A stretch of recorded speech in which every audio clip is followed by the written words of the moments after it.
A continuación disertará la doctora Adriana Pasos. Adriana es doctora de la Universidad de Buenos Aires en el área de Química Biológica. Actualmente trabaja en el Laboratorio de Proteínas del área Bioquímica y Nutrición del Instituto de Tecnología de Alimentos de INTA Castelar. Se especializa en calidad de alimentos y su relación con la salud. Hola a todos, un gusto estar acá, compartir esta jornada con ustedes. Vamos a hablar de proteínas vegetales en alimentos y tenemos que empezar a hablar de las proteínas en sí antes de ir de lleno a la charla. Así que, bueno, nos vamos a remontar a la época de la mitología griega, donde se reconoce un dios llamado Proteo, que tiene la capacidad de adoptar distintas formas según la actividad que tuviera que realizar. También es un dios en el cual se basó la editorial Marvel para crear a uno de los mutantes más poderosos de su universo, que se llama casualmente Proteus. También hay una enciclopedia científica mexicana, que el personaje principal se llama Proteo, que es un androide capaz de transformarse en cualquier forma y que está dotado del poder que tenían los antiguos griegos que le atribuían al dios Proteo de la mitología. Bueno, algo un poquito más terrenal o virtual, que en el campo de la electrónica, que hay un programa llamado Proteus Design Suite, que es un simulador de circuitos electrónicos. Bueno, ahora vamos a volvernos un poquito más académicos y hablar justamente de la palabra proteína. Y la palabra proteína fue propuesta en el año 1838 por un químico sueco, Berzelius, y a partir de esa fecha los investigadores fueron revelando que las proteínas poseían múltiples formas y funciones distintas, igual que Proteo, y que también participan y cumplen sus funciones en todos los procesos metabólicos de las células. Y recordar que la palabra protas en griego significa primario o de gran importancia. Las proteínas tienen múltiples maneras de clasificarse y una de las clasificaciones tiene que ver con su forma, con su estructura, con la composición química que contengan y con el contenido de aminoácidos. Y hay que tener presente que la estructura de las proteínas influye en la función que cumplen adentro de la célula y también en la capacidad funcional o tecnofuncional que tiene que ver con el comportamiento físico-químico que posee la proteína cuando es utilizada fuera de la célula. O sea, dentro de la célula tenemos una estructura de la proteína que cumple una determinada función metabólica. Y fuera de la célula, por ejemplo, cuando es utilizada en el desarrollo de un producto alimentario. Ahí sí vamos a requerir que cumpla una determinada función en esa matriz agroalimentaria, ¿no? Bueno, con esto que estamos diciendo, que las proteínas no solamente tienen una importancia nutricional, que está dada por el perfil de aminoácidos o la proporción de aminoácidos esenciales o por la capacidad que tenga de unirse a iones o cumplir una determinada función metabólica, sino también son importantes porque tienen un valor tecnológico muy importante, debido justamente a esas características funcionales que las hacen útiles para la elaboración de alimentos. Un ejemplo de esto son las propiedades de proteínas que tienen capacidad espesante o gelificante o capacidad para formar emulsiones, espumas e incluso una capacidad atribuible a todas las proteínas que tienen una buena propiedad de retener agua e incluso de absorber grasas. Bueno, habiendo introducido lo cual es el origen etimológico de la proteína y hablamos de la relación estructura-función, es importante conocer cuáles son las fuentes naturales de proteínas. Las proteínas están presentes en todos los organismos vivos y tienen un papel clave en muchos procesos biológicos, como la señalización celular, la adhesión celular, la respuesta inmune, pero también cumplen esas funciones estructurales y mecánicas, por ejemplo, en el tejido muscular, el tejido conectivo, o en las plantas, las paredes celulares. Bueno, y se reconoce que las proteínas representan una valiosa fuente renovable. Y hay un número de proteínas que son procesadas a escala industrial para aplicaciones en un gran abanico de campos, como no solamente la alimentación, sino también la cosmética, la farmacéutica, incluso la medicina, utilizada para adhesivos, para envases, para recubrimientos. Bueno, en esta oportunidad nos vamos a quedar con las proteínas que tengan una importancia desde el punto de vista del uso alimentario, pero sepamos que hay una gran aplicación. Bueno, las fuentes más comunes o las que encontramos en la naturaleza, en cuanto a las proteínas alimentarias, las animales son sin duda las más conocidas, las más estudiadas, de músculo, de sangre, o de tejido conectivo, de leche, de huevo. Son las más conocidas porque son justamente parte del cuerpo humano, ¿no? Bueno, pero no son las únicas fuentes, también encontramos algas verdes, algas azul verdosas. Un ejemplo conocido es la espirulina, es una muy buena fuente proteica. También del campo de los microorganismos, hongos, levaduras, las micoproteínas están siendo muy estudiadas últimamente. Los insectos como fuente de proteínas, Latinoamérica, varios países de Latinoamérica practican la entomofagia ya hace muchos años, y en la Argentina está empezando a estudiarse el aprovechamiento de proteínas de insectos también con fines alimentarios. Y bueno, sin lugar a dudas vamos a centrarnos en lo que son las fuentes de proteínas de matrices vegetales, como cereales, trigo, maíz, avena, arroz, legumbres, también tubérculos, lentejas, semillas oleaginosas, de algodón, de maní. Hay una gran diversidad. Bueno, y es en este grupo que nos vamos a enfocar, que es para lo cual nos convocaron, y aparte porque es una tendencia. Ya es una tendencia el consumo de proteínas vegetales, ya es una demanda concreta del consumidor. No solo en nuestro país, a nivel mundial hay una tendencia muy importante del consumidor al consumo de proteínas provenientes de fuentes vegetales. Y a medida que más personas están demandando estas proteínas alternativas, los investigadores y la industria están haciendo un esfuerzo importante para poder proporcionarlas y de manera sostenible. Entonces están desarrollando métodos de procesamiento para justamente obtener concentrados de proteínas con propiedades tecnofuncionales, o que tengan una funcionalidad tecnológica a la hora de la aplicación en la industria. Ahora, también existen riesgos en cuanto a la utilización, que son algunos poco conocidos, como son los riesgos microbiológicos o alergénicos.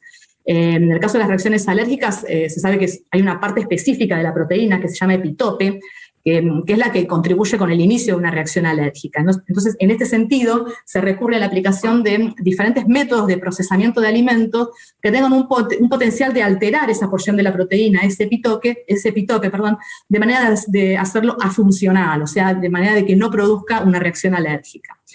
Hay estrategias tecnológicas para el uso de enzimas también, para modificar y estudiar la funcionalidad tecnológica de las proteínas en distintas condiciones. Y de esa manera poder, mejorar la función biológica o la función tecnológica. No solamente pensemos en una función tecnológica desde el punto de vista de la aplicación en un alimento, pensemos también de la función biológica dentro de ese alimento que se va a consumir en cuanto a ser ingredientes promotores de la salud, ¿no? Para mejorar la calidad de las proteínas, se están realizando investigaciones en cuanto a la digestibilidad de las mismas, los métodos para evaluar la digestibilidad, los factores que influyen en la digestibilidad de las proteínas, las tecnologías de procesamiento que mejoren esa digestibilidad de las proteínas, y todo eso es importante para diseñar alimentos lo más saludable en base a proteínas que le llamamos proteínas hechas a medida o tailor-made, que son con características especiales para la aplicación que yo necesito en la industria. Las propiedades estructurales y funcionales inherentes a las proteínas alimentarias se están estudiando últimamente también en la aplicación del campo de la nanotecnología. La encapsulación, protección y la liberación controlada de diversas biomoléculas pueden mejorar la biodisponibilidad y la permeabilidad debido a una mayor solubilidad y una mejor bioaccesibilidad de esos compuestos, ¿no? Bueno, la utilización de proteínas vegetales en la formulación de alimentos requiere tener en cuenta parámetros clásicos, bien básicos, como son la fuente proteica y la aplicación final. O sea, tengo que conocer de dónde voy a obtener esa proteína y para qué la voy a utilizar. Esas son las primeras preguntas que nos tendríamos que hacer. Pero para ello tenemos que tener en cuenta un montón de consideraciones que tienen que ver con el contenido inicial de proteína que tenga esa matriz vegetal, la calidad de esa proteína, la calidad nutricional, la posibilidad de producir alergias o no, la intolerancia, la percepción del consumidor, que es tan importante porque ya todo esto viene a través de una atracción de una demanda del consumidor, la fuente, bueno, los usos históricos, ancestrales también, si están certificados o no en cuanto a OGM o orgánico, la disponibilidad, la seguridad, aspectos regulatorios que son bastante importantes también para cumplir con nuestro código alimentario, la funcionalidad, tanto nutricional como tecnológica, el costo y los aspectos sensoriales. En este caso de proteínas vegetales hay que tener mucho cuidado y prestar bastante atención en cuanto a los aspectos de aroma o de flavor que puedan llegar a mantener esos extractos proteicos, ¿no? Y siempre pensando en la aplicación posterior que yo esté pensando.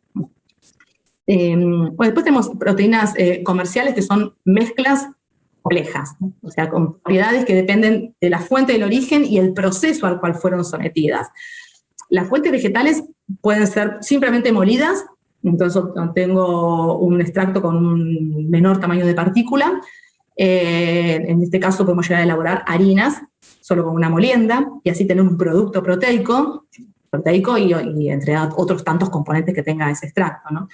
Pero por otro lado, puedo hacer una concentración de proteínas de esa harina o un aislado de proteínas, que de alguna manera voy aumentando la concentración de proteínas en el desarrollo de ese proceso.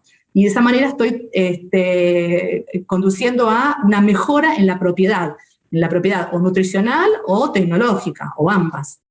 Y como consecuencia de esto se está iniciando la tendencia a recuperar y a procesar proteínas con ese objeto de obtener ingredientes que sean funcionales y que sean sostenibles también. Ya tenemos un diagrama en lo que hace a la, muy general, a la obtención de una materia prima, una limpieza, una separación de las hojas, de los tallos, quedarme con las semillas, que esas semillas sean sometidas a una molienda. Esa molienda, en los casos que sean provenientes de oleaginosas, la extracción del aceite, que puede ser por uso de solventes u otras tecnologías limpias, no viene al caso.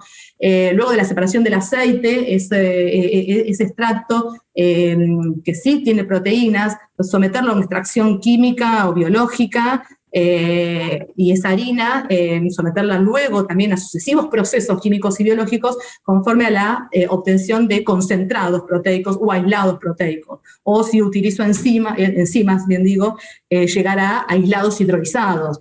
De esta manera tengo propiedades tecnofuncionales bien diferenciadas y tengo capacidades nutricionales mejoradas. Y no tenemos que olvidar los coproductos que obtenga de ese proceso, los almidones, la fibra, los azúcares. Esos tendríamos que darle valor también a los coproductos para que en el costo me cierre a nivel empresa la utilización de ese proceso, ¿no? Bueno, hay también un rubro en cuanto a la ingeniería de las proteínas de los coloides funcionales, micro y nanopartículas, hidrogeles, oleogeles, espuma, utilizables para el desarrollo de productos con aplicaciones alimentarias, ¿no? En cuanto a los métodos de extracción, hay muchos métodos de extracción que van variando en función de la fuente proteica, la aplicación, y todos los pasos intermedios que tenga posibilidades de abordar.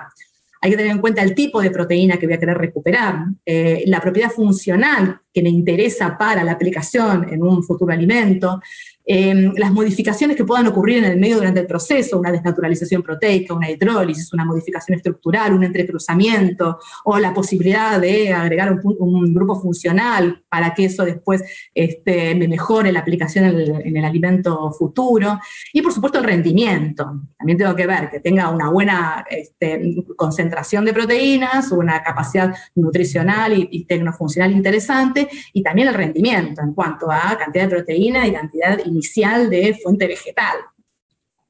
Por lo tanto, esto antes de la elección del método de extracción para utilizar, tengo que tener también en cuenta el tema de la parte textural, reducir el tema de las extrusiones, la textura que obtenga luego de los coproductos, del almidón, de la fibra, la presencia o no de los componentes antinutricionales. Debería tratar de reducir a lo largo de la aplicación del proceso los componentes antinutricionales. Tal vez estoy en alguna metodología que me concentra con la proteína los componentes antinutricionales, voy a tener que elegir otra cosa.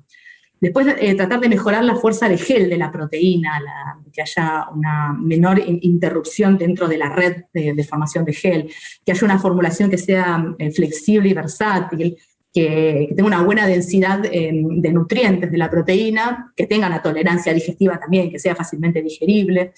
Y para eso también, bueno, hay que sortear algunos desafíos que tienen que tener con mantener la funcionalidad a lo largo del proceso. Yo sé que la proteína de tal matriz vegetal tiene una buena propiedad funcional tecnológica para ser aplicada en algún producto alimentario y a lo largo del proceso esa funcionalidad se va perdiendo. Bueno, es un desafío, va a ser poner una balanza, ¿no? El proceso, la rigidez del proceso en cuanto a la capacidad funcional. Por supuesto, el costo hay que tener en cuenta y la percepción también, la percepción del consumidor, que justamente, como ya lo dijimos varias veces, el que está demandando este cambio. En cuanto a la funcionalidad, se espera que las proteínas tengan propiedades del tipo de dispersibilidad, que sean solubles, viscosas, capacidad de formar geles, emulsiones, espuma, y tengan buena capacidad también de retener agua o retener aceite en función de lo que vaya a formular después. Y lograr estas propiedades, como decíamos, ¿no?, que se mantengan a lo largo del proceso, va a depender de las distintas variables del proceso, como sea el solvente que utilice para la extracción de las proteínas de esa fuente vegetal, el tipo de solvente, el pH al cual esté, la fuerza iónica, la AW, todos van a ser parámetros que voy a tener que controlar para que la extracción sea eficiente. La temperatura, el tiempo, la presión, la fuerza y la concentración también, como siempre, como cualquier proceso de extracción. Y bueno, acá tenemos una lista de fuentes de proteínas vegetales que están ampliamente disponibles a nivel internacional. Conocidas muchas, otras no tanto. Pero bueno, ¿cuál es la mejor fuente? Tengo que tener en cuenta muchas cosas, o sea, si está disponible, cuál es la propiedad tecnológica, la capacidad nutricional, las aplicaciones que voy a hacer después, la composición que lo acompañe, no solamente pensar en proteínas, pensar en el resto de los nutrientes. Bueno, sin duda la soja, la arveja y el trigo son las que están primeras en la lista porque son consideradas proteínas de referencia. Y después hay otras que, bueno, no es porque sean menos importantes, sino tal vez porque están menos exploradas o menos disponibles, de otras legumbres, oleaginosas, vegetales, frutas secas, cereales. Entonces, bueno, nos preguntamos otra vez, ¿y cuál es la mejor fuente para obtener proteínas? Y bueno, va a estar determinado por un montón de variables que tienen que ver, como veíamos, con la concentración inicial de proteínas, con la digestibilidad, con el riesgo de producir alergias, con las propiedades sensoriales, las propiedades funcionales, el costo, el volumen, un montón de consideraciones que tengo que poner sobre la mesa a la hora de elegir ese tipo de proteína. Y bueno, y también tenemos capacidad de hacer combinaciones de proteínas, no solamente quedarnos con una proteína aislada de una sola fuente vegetal, ¿no? Rápidamente podemos hablar de la soja, que bueno, es una de las más conocidas, más estudiadas, y es una de las proteínas estrella por sus propiedades nutricionales y funcionales, ¿no? Tiene un 40% de proteína, producto de soja.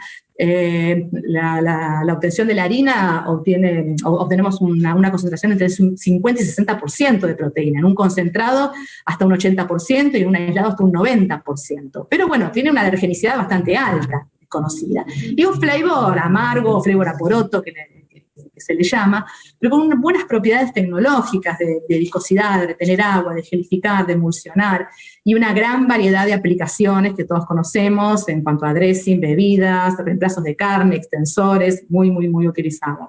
Las proteínas de arvejas también es muy utilizada, tiene menos concentración de proteínas, tiene una ventaja de que es baja en alergenicidad, que no se utilizan solventes para extraer un aceite porque no es una oleaginosa, que sería el caso de la soja sí. Tienen buenas propiedades de gelificación, emulsionado, espumado, y aplicaciones sobre todo en panificados. El trigo también es muy utilizado, tiene menos cantidad de proteínas, pero bueno, también tiene la ventaja de no utilizar solventes para una extracción de aceites, tiene una alergenicidad alta, pertenece al grupo de los grandes 8 que producen alergias, tiene la propiedad de formar masa, que es bastante característica a las proteínas de esta matriz, y ya conocemos que hay un sinnúmero de panificados e incluso también utilizados como extensores. La quinoa está siendo muy utilizada también, si bien tiene una concentración de proteínas baja, la calidad nutricional es muy buena, se utiliza sobre todo para panificados.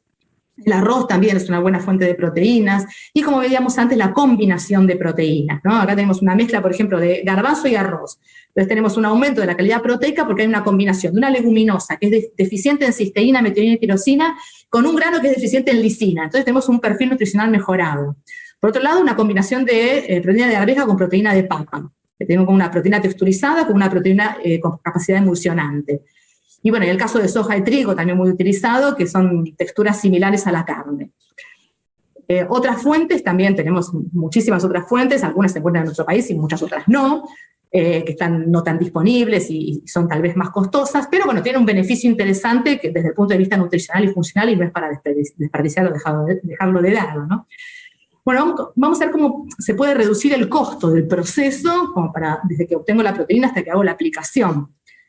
Habría que ver cómo se maneja agronómicamente en los cultivos y la concentración de proteínas, como para mejorar el rendimiento, ver el escalado desde la producción agrícola para después luego hacer la extracción y la aplicación, la valorización de los subproductos, como decíamos, obtenemos también aceites, almidones, fibras y otros extractos, azúcares, también tenemos que darle valor para que nos cierre por todos lados.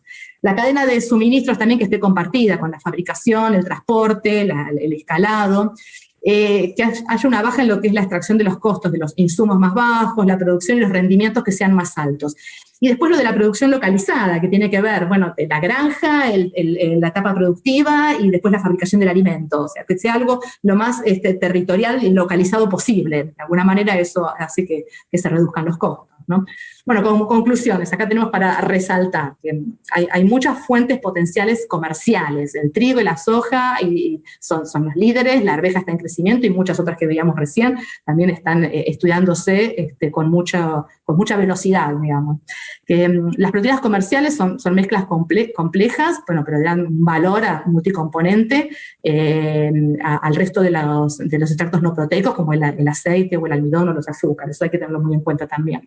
Tener en cuenta también la optimización de la selección de la proteína, que va a depender de la funcionalidad, también el costo y sin dejar de lado la percepción del consumidor. Después en el proceso en sí, que influye en la pureza de la proteína que vamos a obtener, en las fracciones que extraiga y también en los cambios estructurales que influyen en la funcionalidad. Resaltamos también que hay una falta de datos sistemáticos para comparar objetivamente la funcionalidad y también, como hablábamos antes, la digestibilidad de las proteínas. Y por último, tan importante que es que la propiedad depende de la fuente vegetal, del proceso y de las formulaciones. A menudo van a ser beneficios que se presenten cuando haya sinergia de proteínas de distintas fuentes, ¿no? Bueno, con todo esto terminamos la charla y bueno, agradezco a ustedes por la atención y a los organizadores por haberme convocado.